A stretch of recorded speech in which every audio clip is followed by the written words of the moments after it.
Hola amigos, soy JavaDev. Bienvenidos a otro episodio del curso completo de Photoshop.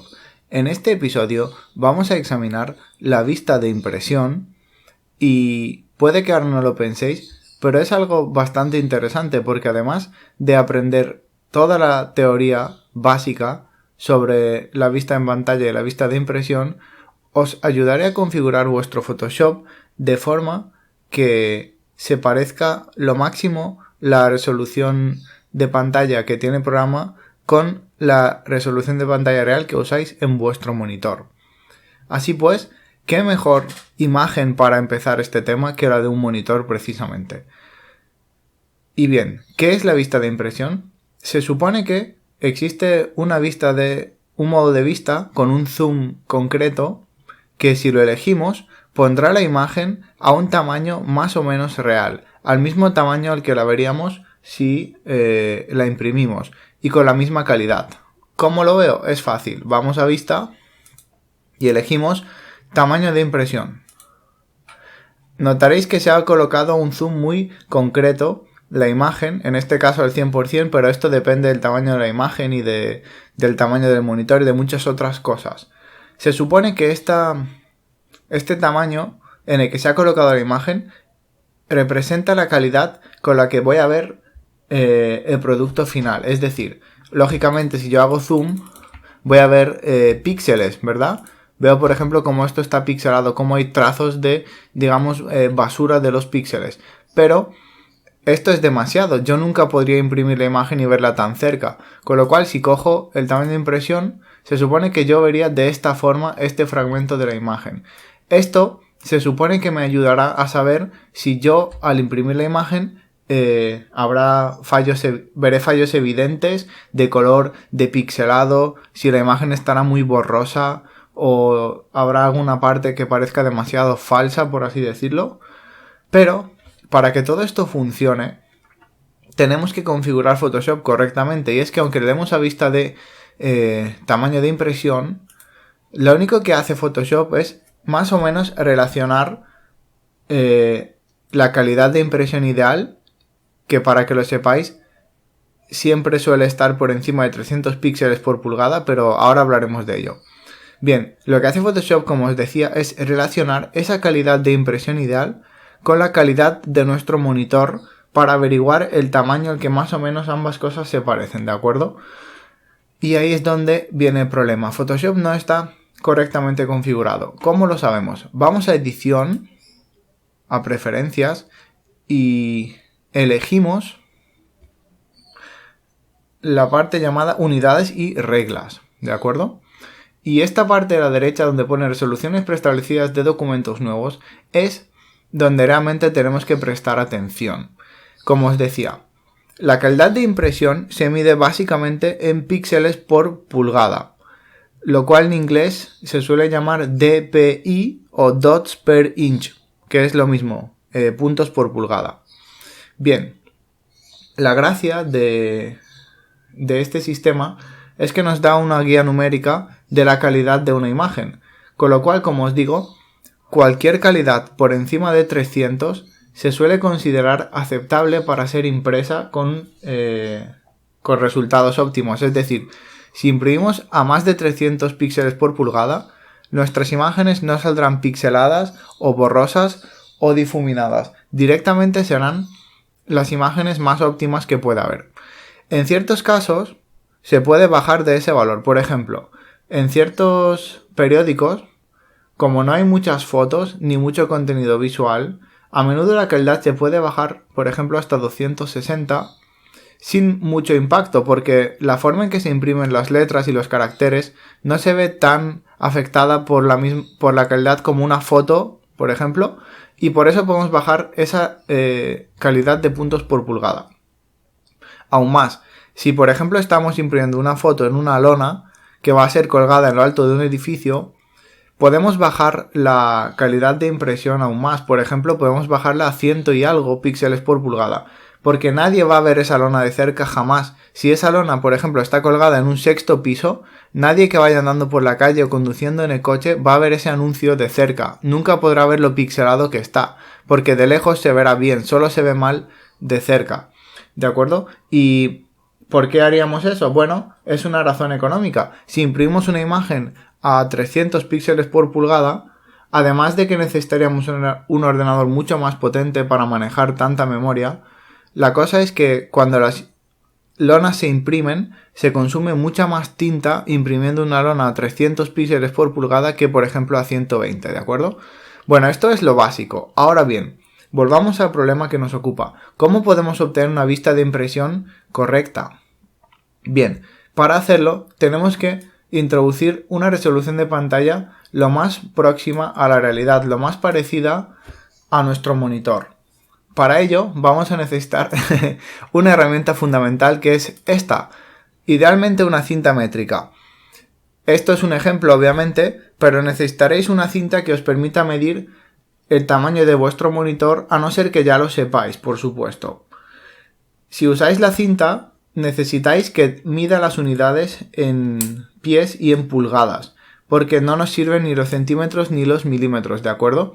Con lo cual, lo ideal es que sepáis el tamaño de vuestro monitor. Por ejemplo, yo sé que mi monitor es de 27 pulgadas, pero si no sabéis el tamaño de vuestro monitor, lo que tenéis que hacer es coger la cinta y tenéis que medir de forma diagonal el monitor desde la esquina inferior izquierda, vamos a elegir otra capa, hasta la superior derecha, en línea recta, más recta de lo que la he hecho yo. Que por cierto, pequeño truco, si queréis hacer una línea recta, clicáis en un sitio y luego mantenéis pulsado mayúsculas o shift y se hace una línea recta hasta el segundo punto en el que cliquéis. Bien, como os decía, si no sabéis la resolución de vuestro monitor, usando una cinta, un metro, podéis medir de esquina a esquina las pulgadas de vuestra pantalla. Y esto aplica a cualquier cosa, monitores, teléfonos móviles, tablets, ¿de acuerdo? Con lo cual, de una u otra forma, ya sea porque lo sabéis cuando comprasteis vuestro dispositivo, porque lo pone en la caja, en el manual de instrucciones, tal vez tenéis una pegatina en una de las esquinas, o simplemente ya no lo sabéis, pero lo podéis medir, averiguaréis qué tamaño tiene vuestro monitor. Lo segundo que necesitáis saber es la resolución, que típicamente se suele expresar en dos números, ancho por alto. Por ejemplo, si nuestro monitor es Full HD, la resolución horizontal suele ser 1920 píxeles y la resolución vertical me parece que era 980 o algo así. ¿No me lo sé de memoria? No, 1920 por 1080, eso es, 1080 píxeles de alto, de acuerdo. Bien, en cualquier caso, esto puede ser variable. Para saber la resolución de vuestro monitor, tenéis que entrar en la configuración gráfica de vuestro sistema operativo, Windows o Mac, y ahí os pondrá normalmente la resolución en la que está funcionando vuestro monitor. Una vez que sabéis ambos datos, para averiguar los píxeles por pulgada, tendremos que hacer una fórmula que es esencialmente... Bueno, voy a poner una letra grande para que podáis leer bien lo que os voy a escribir. Tenemos que coger la resolución, dividirla entre las pulgadas. Y eso nos dará los puntos por pulgada o los píxeles por pulgada, ¿de acuerdo? Teniendo esto en cuenta, vamos a hacerlo como ejemplo de mi monitor. Lo más fácil es coger la calculadora. Así que bien, la resolución de mi monitor, la horizontal, es 1920 píxeles, lo cual es un monitor Full HD, ¿de acuerdo? Y mi monitor tiene 27 pulgadas. ¿Cuánto nos da eso? Nos da una resolución de calidad de 71 píxeles por pulgada. Bien, que sepáis que normalmente se asume que la calidad de impresión es de 300 píxeles por pulgada, mientras que se suele asumir que la calidad de un monitor suele estar en 72 píxeles por pulgada. A menudo se dice que estos 72 píxeles por pulgada son una medida obsoleta. Era algo normal en los 90 o en los 2000 tempranos, pero hoy en día se supone que todos los monitores tienen unos valores más o menos de 100, 120 hasta 150 píxeles por pulgada, ¿de acuerdo? En mi caso, mi monitor es francamente moderno, tendrá máximo unos 4 años y la verdad es que aún así, como veis, está en menos de los 72 píxeles por pulgada, 71,1 de hecho. Y os preguntaréis, ¿cómo se puede alcanzar más resolución? Pues siguiendo la fórmula de abajo, lo que necesitáis es que por ejemplo, en mi caso, con las 27 pulgadas, yo necesitaría no usar una resolución de 1920, sino directamente una de 4K. Que por cierto, el 4K es el doble, es decir, será 1920 por 2. El ancho de 4K es 3840 píxeles. Ahora, si divido esto entre mis 27 pulgadas, como veis tendré una resolución de 142 píxeles por pulgada, lo cual ya es bastante mejor calidad que la que teníamos antes. Aprovechando esto, también podemos hablar rápidamente sobre la famosa pantalla retina que muchos productores dicen que tienen, especialmente Apple, para el caso. Se supone que la pantalla retina tiene tanta calidad que aunque acerquemos la pantalla a nuestros ojos, jamás veremos los píxeles o el pixelado. Y se supone que la pantalla retina tiene más de 300 o creo que incluso más de 330 píxeles por pulgada de calidad. Lo cual, obviamente, es bastante. ¿Cómo se consigue eso? Por ejemplo, si tomamos en cuenta 1920 píxeles de ancho en un tamaño de 6 pulgadas, que es algo típico, por ejemplo, para un móvil, por deciros algo, el iPhone, dividimos entre 6 pulgadas y como veis la resolución es de 320 píxeles por pulgada. Efectivamente, eso sería una pantalla retina y realmente es más calidad de la que lograríamos, por ejemplo, imprimiendo una revista. Así que efectivamente esa pantalla es buena y es de mucha calidad. Por ejemplo, si cogemos de nuevo una calidad 1600 píxeles, por ejemplo, y la dividimos entre 10 pulgadas, que es lo que suele tener una tablet normal, vemos que la calidad es de 160, lo cual está lejos, por ejemplo, de una pantalla retina. Bueno, espero que este ejemplo os haya servido para entender cómo funciona.